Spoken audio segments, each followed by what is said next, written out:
So I want you to take a good look at this slide here. And this is why you've never been able to stick to an exercise program before.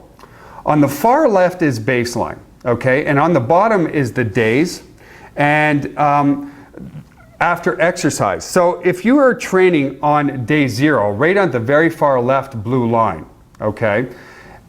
At the end of day 1, which is the first day after you've finished your exercise program, which is basically down here, you can see my mouse here, right down here. Then you're in a very high state of catabolism, right here, okay? Now what happens is the muscles stay in a state of catabolism for up to 5 days.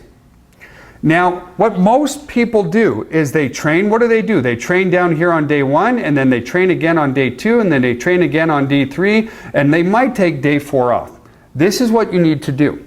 Is let's say we're training our chest muscle. Well, this is baseline on day 1 over here, and we come all the way down, and we train the muscle, and then one day after the exercise is when we're in a severe catabolic state, because remember, exercise breaks the muscles down.